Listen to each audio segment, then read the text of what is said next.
How's it going, guys? Welcome back to another edition of the Athletes Hub podcast. A slightly different episode this week, just myself without Flexx this week. I thought I'd do a quick review on Manchester United 1, West Ham 1, which took place on Thursday night. Another disappointing result for United, to be honest. For those of you who would have watched the weekly roundup last week, I highlighted the failure of Man United to take advantage of a 10-man Everton team, ultimately losing the game 1-0 and failing to go fourth if they'd won the game. And again, last night against West Ham, a team off the back of a defeat at home to Liverpool and obviously Man United going away to Palace and winning the game. 3 points would have given the opportunity for the team to go fifth in the Premier League. And again, I don't know what's going on. I don't know how to kind of put all of this into perspective, really, because for those of you who had watched the weekly roundup last week with Flexx, I would have said to Flexx, this team and the manager, at some point, the penny has to drop. I mean, they've been given opportunities to get into fifth and fourth, respectively, after a quite difficult start to the campaign, I've got to say, because we go back to the Grimsby Town result in the League Cup, and a lot of people thought Amorim, it's done now, the writing's on the wall. And even going back to the Brentford result, 3-1 away at home in September, and then thinking, okay, there's no way this guy can turn it around. And somehow, on the back of that, beat Sunderland, beat Liverpool, and beat Brighton. And you're starting to think, okay, there's a bit of momentum here. There's a bit of stability in terms of, you're not going to win every game, but, they're scoring goals, performances are changing. But the last two home games in particular, it's just been dire, really. And I don't know what's going on. The team doesn't seem to want to grasp opportunities, which is weird to me because, after the Brentford game, we're thinking this team's done, the season's done already, despite having only one game a week with no European football out the League Cup. It's only one game a week, and yet the season's done now because it doesn't look like a turnaround for the team. It doesn't look like the manager's going to turn it around, and ultimately that means he's going to lose his job. But this team, for whatever reason, just doesn't seem to grasp opportunities. And if you look at the possibility to go fourth in the Champions League spot after a very difficult start to the season, they couldn't beat Everton, a 10-man Everton at home. Last night against West Ham, started the game quite poorly. I felt West Ham were a very, very good team and played quite well, created a lot of chances. Bowen was always a threat in there. Even the midfield did really, really well with Fernandes in there as well. And Wan-Bissaka was outstanding, to be fair. I mean, he was man of the match, in my view. But again, starting the game poorly, but Dalot scoring a goal in the second half, 1-0 up. You're thinking, okay, great. Haven't played particularly well, but let's just see the game out now. We're 1-0 up. West Ham didn't really look like taking advantage, didn't really look like creating many more chances.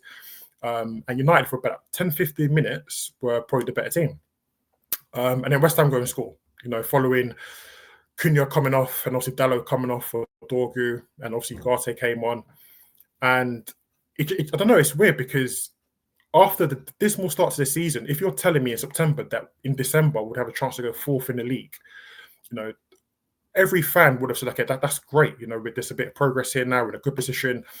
Teams around us like Tottenham have been inconsistent, Chelsea have been inconsistent, Liverpool obviously having a bit of a tough spell. This is a chance for United to really kick on and really kind of get a run together. But for whatever reason, the last two home games in particular, it's just been really, really poor.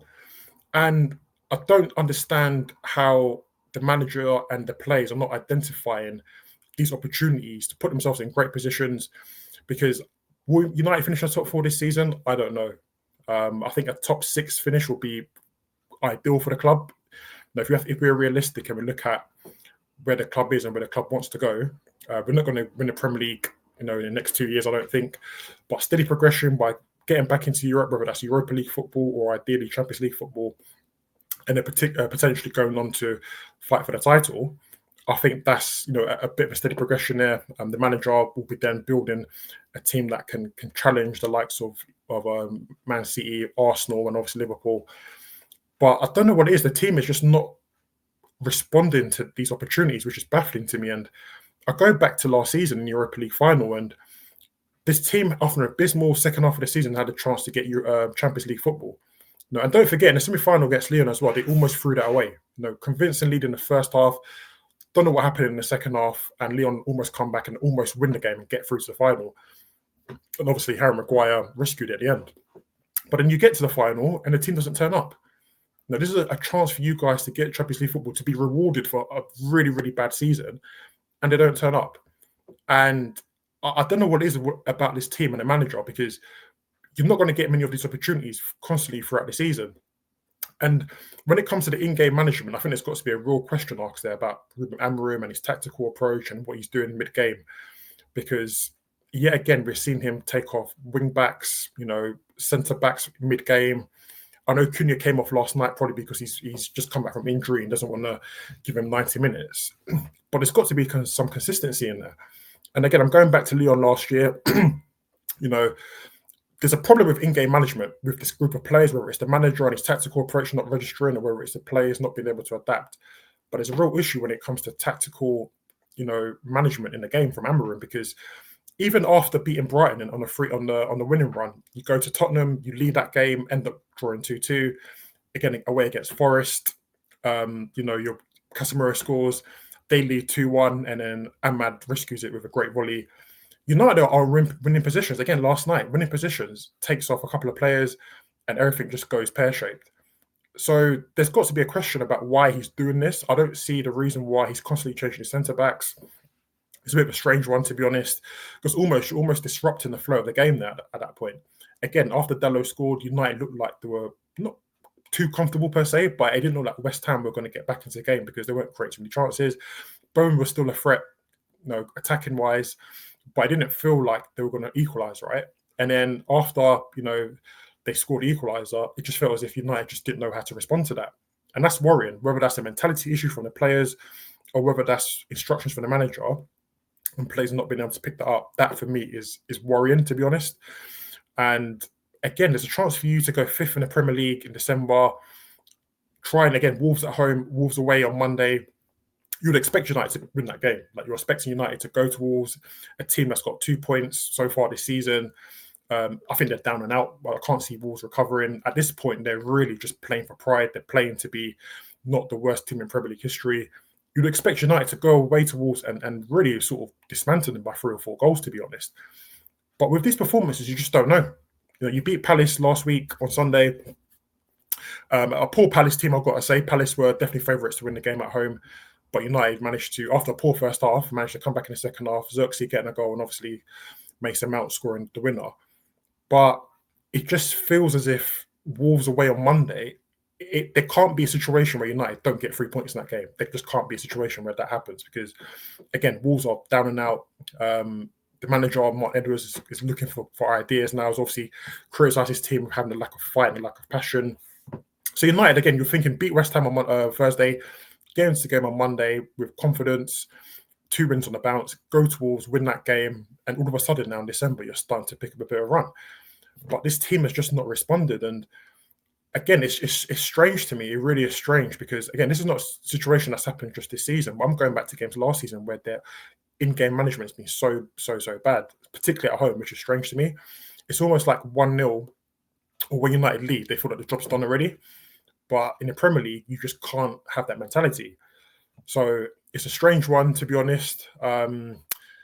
And at some point, again, like I mentioned, something has to register the manager and the players. They've got to take advantage of these opportunities because teams around them are slipping up, And if United don't take these opportunities, I'm assuming when it comes to January and when it comes to February, particularly when Ahmad, Mbeumo and Mazraoui depart for the African Cup, other teams around United will start to pick up more points, right?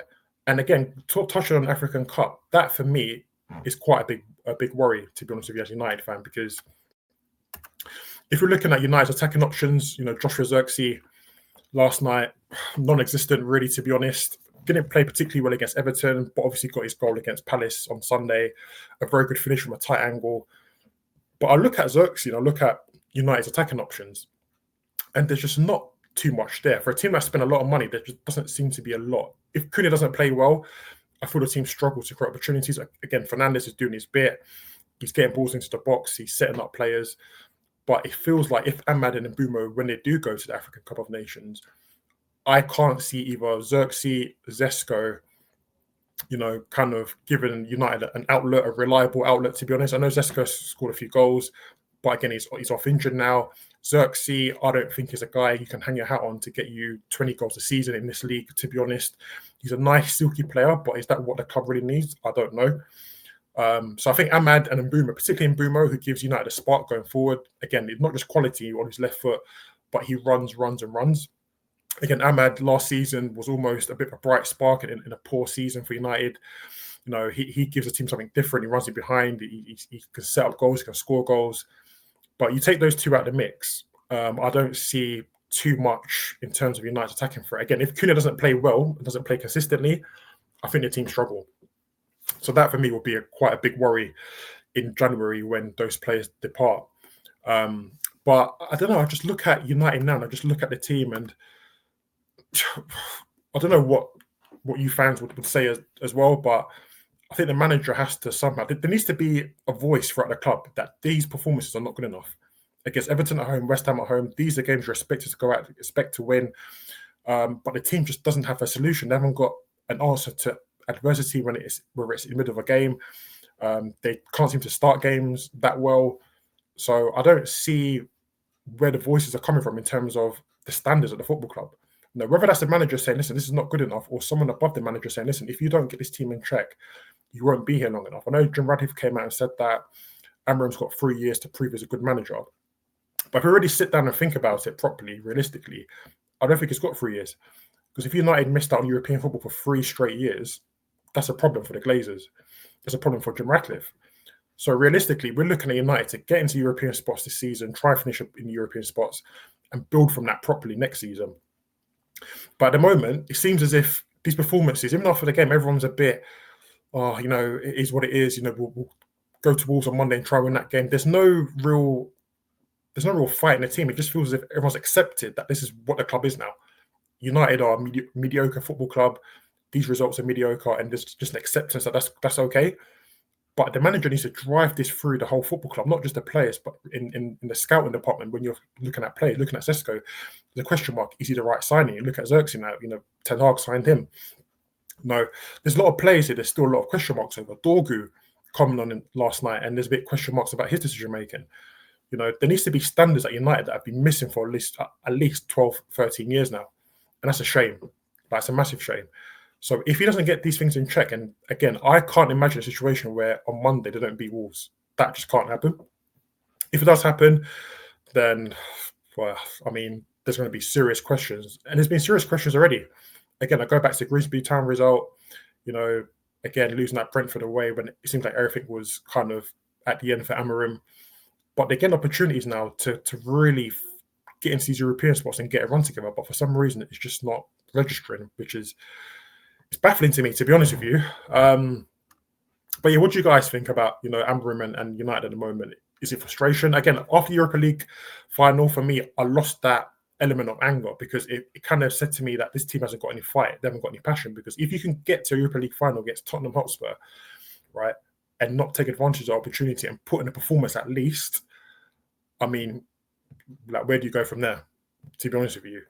So, yeah, what do you guys think? Do you think that Amorim's still got time at United? Do you feel like, you know, he should... What do you think about his substitutions, in-game management? I mean, that's still a massive issue, I feel. And it's a bit of a bizarre approach from Amorim to constantly change wing-backs and change centre-backs mid-game. And do you think that's disrupting the flow? Let me know in the comments down below. Again, thanks for watching today, guys. Keep up to date with us on Instagram, TikTok, X. Subscribe and like if you haven't done already. We appreciate all your support so far. But again, guys, in the comments, let us know. What do you think? What do you think about Amorim? What do you think about Man United? Where can he finish this season? A lot to unpack, to be honest with you. But luckily, I've done it in just under 15 minutes here, guys. So listen, thanks for watching. I appreciate all your support so far. And we'll see you again in the next one.